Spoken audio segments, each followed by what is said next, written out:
I'm going to start. Alrighty. Good morning, everyone. My name is Leah Gaines, and the title of my presentation is There's Boarded Up Project Houses, Socio-Economic Injustices, Urban Education, and Provisional Resistance in Baltimore. So many of the inequities within Baltimore City public schools are often due in part to social and current socioeconomic factors. Structural forces have created huge inequities to which Baltimore City students feel the burden. The educators of these areas are often cognizant of these educational inequities as oppression does not unknowingly occur, but is normalized through structures. Frequently, the individuals and groups of these spaces are often resilient and resist the oppressions that they do face. So to better understand the needs of students and the school, the purpose of this research is to explore the historical and current state of public schooling with particular attention to resisting or surviving socioeconomic injustices that impact public education.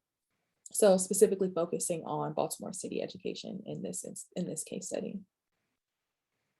So just a brief review of the literature. Baltimore, historically, they were considered to have a flourishing economy. So Baltimore is right on the water and it was a leading port city. There were lots of factories, many industries that employed most of the city.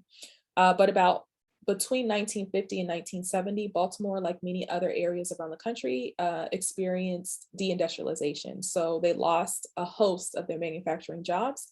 And then with the loss of jobs and resources came the loss of people. So people who were able to flee the city with the resources also left. People who could not leave stayed and were therefore became isolated in areas without resources. Now, on top of deindustrialization, in the 1960s, Baltimore also experienced the Baltimore riots. So this was communities of people in Baltimore that were frustrated with the injustices that they faced and ended up rioting, which became known as the 1968 Baltimore riots. So many of the white people that were left from deindustrialization after the riots, they ended up fleeing to the surrounding suburbs. So we can see here Baltimore still reflects many of the inequities of this middle class flight. So it's not untypical to go through Baltimore and see many abandoned houses, and I mean neighborhoods of them, rows of them. Now, in about the 1980s, Baltimore did try to revitalize its economy, and they did this by investing in things like down here we can see the Baltimore Harbor. So essentially investing in tourism. Their idea was to invest in tourism, and then that money would somehow trickle into the areas of need. So in this case, the harbor has many restaurants, different other attractions. Down the street from the harbor are the sports arenas, so the Ravens Stadium, the Orioles Stadium. They also have a new casino, which was built less than a decade ago. And they ultimately got people to vote on this building of the casino because they said that the money would go to education. Now, while that is true, the money from the casino went to education. The previous funds that went to education ended up being refunneled to other areas. So essentially, it wasn't really a boost in money for education. It was an exchange of money for education. So because schools are merely one institution operating within the realm of a larger society, many of the school's societal and economic disparities are also prevalent within its school systems. So the drastic structural transformations that were caused by deindustrialization and middle-class flight had severely negative impacts, and the effects continue to linger in Baltimore today. The challenges, however, do not go unnoticed by members of the community, and this research plans to explore these realities. So beginning this research, I was very interested in better understanding the city of Baltimore's current and historic socioeconomic climate, especially as it's related to schooling. Further, I wanted to explore the possible realities and experiences of those within Baltimore urban education. Last, I wanted to investigate the ways in which schools have become or have been used as space of resistance to resist inequity. So to guide this research, I created the following questions. One, what are some of the historical factors that have created inequitable education in Baltimore, Maryland? What do teachers and school leaders identify as the most significant challenges faced by Baltimore City Elementary School and its students? And how, if at all, has the Baltimore City Elementary School community worked to resist these inequities?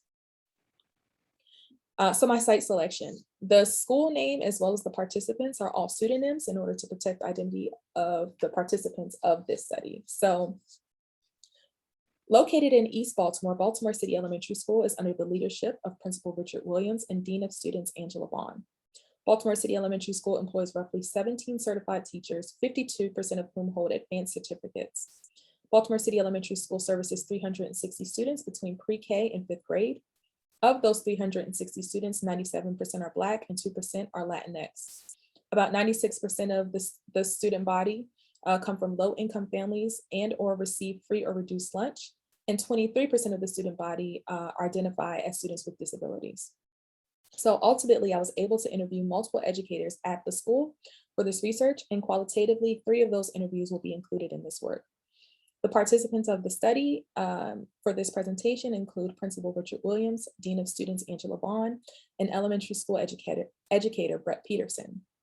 Both Richard and Angela identify as African American, and Brett is white American. All 3 participants have been employed at Baltimore City Elementary School for multiple years. So methodology, theoretical framework. To explore possible answers for my research questions, I made use of semi-structured interviews, observations, and collected artifacts.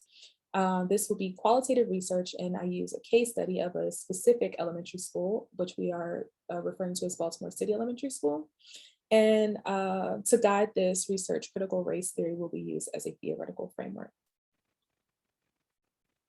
Now, going into this research, I had every intention to focus on resistance as power in order to provide a counter narrative for educational communities experiencing inequity.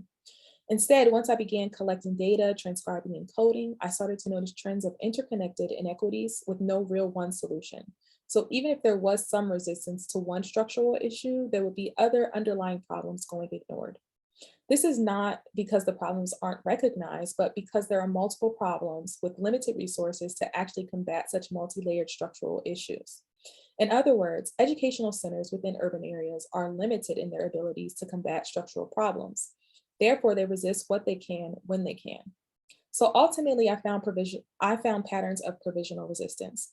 I define provisional resistance as a temporary mechanism to deal with in-the-moment issues. It is the way marginalized groups resist inequities that they cannot fully solve themselves, given the available resources that they have access to.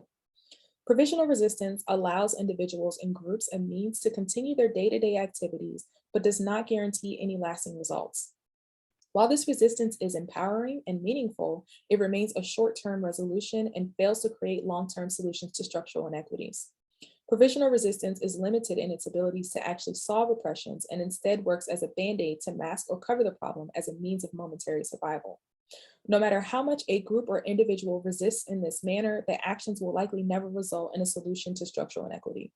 This form of resistance does not remove agency or power from marginalized groups of people, but it instead refocuses accountability on outside forces and calls for the dismantling of structures.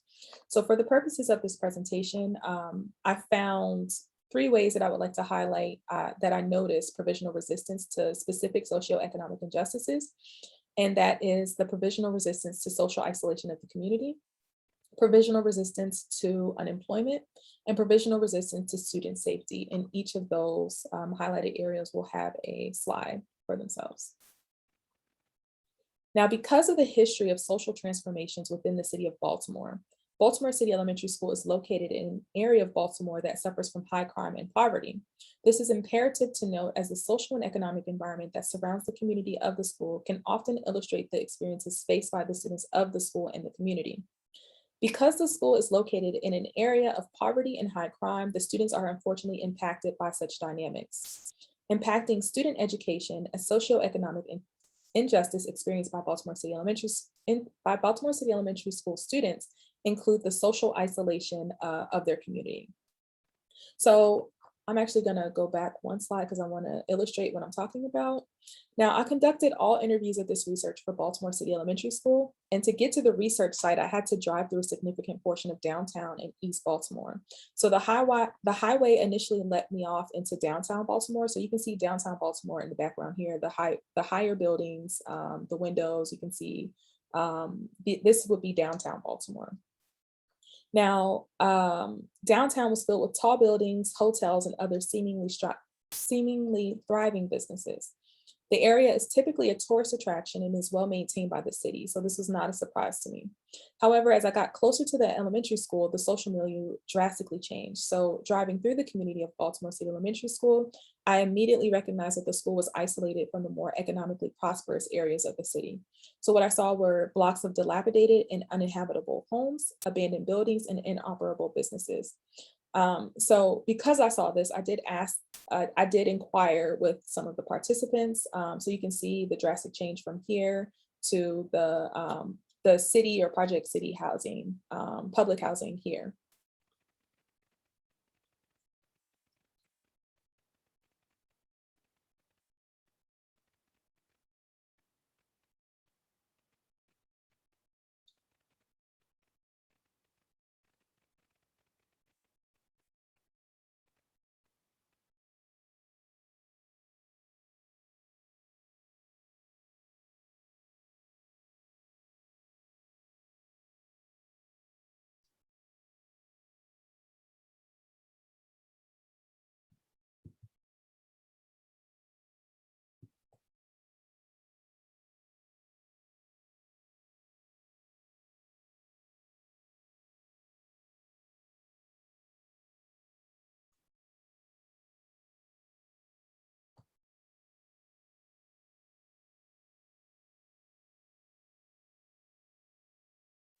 So this may be the norm for students, but it should not be. The condition of this neighborhood is in complete contrast to many neighborhoods throughout Maryland.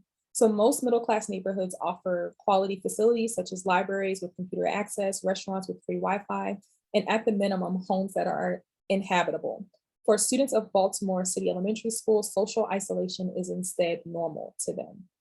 Now, a large issue with the social isolation of neighborhoods is that the people of these communities tend to lack access to resources and opportunities that are, and the resources that are, I'm sorry, they lack access to resources and opportunities that are provided from these resources.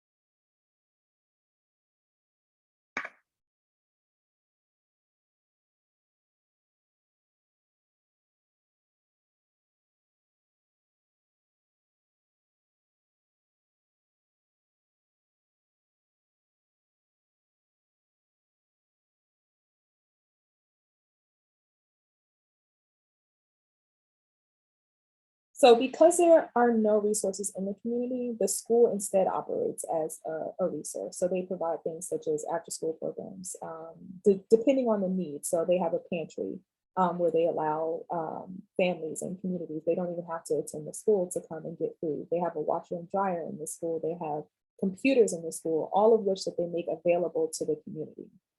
Now, these methods, although beneficial, do not alter the structure or dynamics of the actual community. Because the school has no resources to transform the abandoned buildings and homes, they instead offer to share the resources that they do have with the larger community. So offering internet access, computer amenities, and after school programs and other activities, Baltimore City Elementary School is able to provide services to support the community in need. So also provisional resistance to unemployment. So being socially isolated means that the community is possibly segregated from the opportunity to be employed, especially concerning employment with a livable wage. So it is likely meaning that more opportunities are to be underemployed as there are possibly opportunities to work in service sector positions and ultimately employing people to live at or below the poverty level. However, but even within this, most employers, even within minimum wage and service sector jobs, they tend to require applicants to at least have a high school diploma or a GED or some type of equivalent. Um, but members of the Baltimore City Elementary School community, possibly for structural reasons, do not have a possession of either.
So additional to the GED program, Baltimore City Elementary School also encourages job placement and employment by allowing community members to gain on-the-job work experience at Baltimore City Elementary School.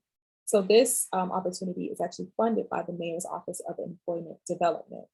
And what they're able to do is offer temporary employment to a limited number of individuals who are seeking work. Leah, Yes. I think would it be possible to see if there's a way to share the sound? Oh, you can't hear anything. I've been reading it, but yeah, I'm kind of wondering if Oh man. Okay, let me try to take my headphones out. Okay, let's try this.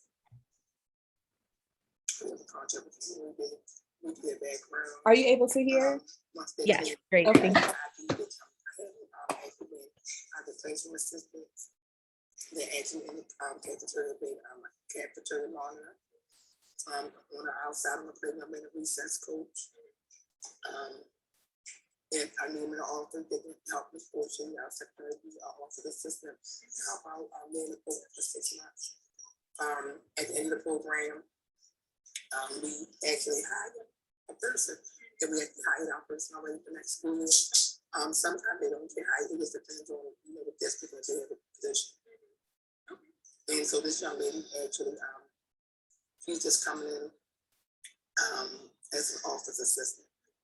Work in the office, and also she finished high school, so she's actually going. She started coming out Capella University in the fall, and so she wants to take a vacation. So the opportunity is great for about 1 school year. However, it does not promise any real job security. So Baltimore City Elementary School is able to offer what they can to help employ the community, but this method of resistance is provisional in nature. Not much is being done here to combat the structural issues causing a population of the community to be unemployed, underemployed, uneducated, or undereducated. So without considering the structural problem of unemployment, the community will continue to suffer from rates of under or unemployed or unemployment. So because Baltimore City Elementary School is treating the symptoms, not the actual cause, much more is needed to fully support the parents of the community of Baltimore City Elementary School. The last area that I would like to cover in this presentation is provisional resistance to student safety. So social environment can positively or negatively impact student learning. And because Baltimore City Elementary School is located in an area with a fairly high crime rate, the students' everyday experiences often include threats to their personal, familiar, and or communal well-being, all of which can trickle into the student's ability to be successful in an educational setting. So according to Baltimore City Elementary School educator, Mr. Peterson, safety is a serious issue for students and their families. It's a big issue they face now, is the stability within the program as well. Just in the homeless, the severe violence in New York City they have to face. I have two students with deceased parents this year. I have half my class lives with, I'll take it back. 2/3 of my class lives with either a guardian or a non-parent. And then, guardian or single parent, So this is either a guardian or a single parent. And then, so very few have, a traditional mother-father household. Very few. So just, that's an issue they face as well. Now, unfortunately, students who live in areas of high crime are very likely to witness an unfortunate event at some point.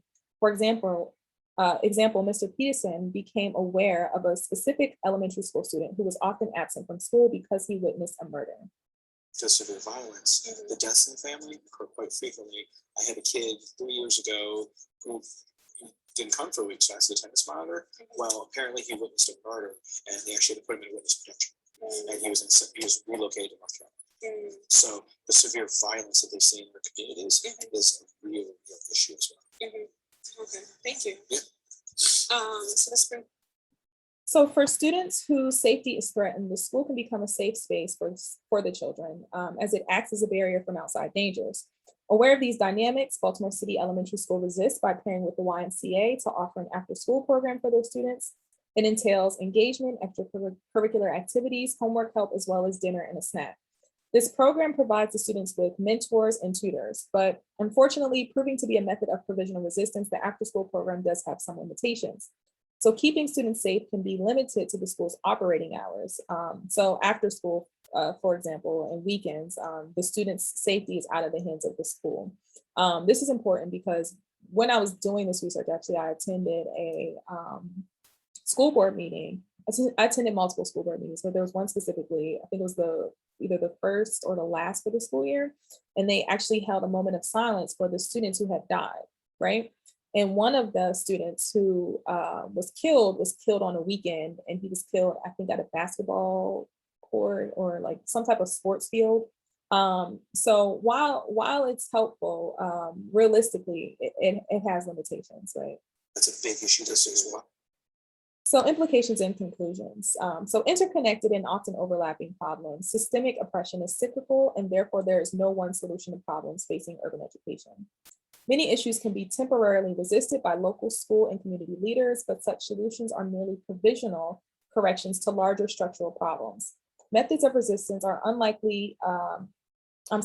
ultimately ineffective because provisional resistance treats symptoms of the problem rather than the actual issues. Sustainable solutions, however, are much more complicated. So we see the lingering effects of deindustrialization, social unrest, and white flight have maintained a racially segregated and inequitable educational system for the city's Black students. The city, which has lost much of its resources, now houses many schools that would be considered unacceptable for students in most middle-class areas, yet are somehow seen as acceptable for students within urban cities. Although Baltimore has attempted to revive its local economy with the Inner Harbor, the Baltimore Convention Center, downtown sports arenas, and the creation of Horseshoe Casino, and other tourist attractions, most attempts have not been completely successful in creating impactful revenue for Baltimore City Public Schools. Because of such failed attempts, the Black students who are largely served within Baltimore City schools experience the consequences. And Baltimore City Elementary School is just one facility that experiences these realities. So what is needed ultimately is an investment into public schooling for Baltimore City students. And I'm gonna stop recording.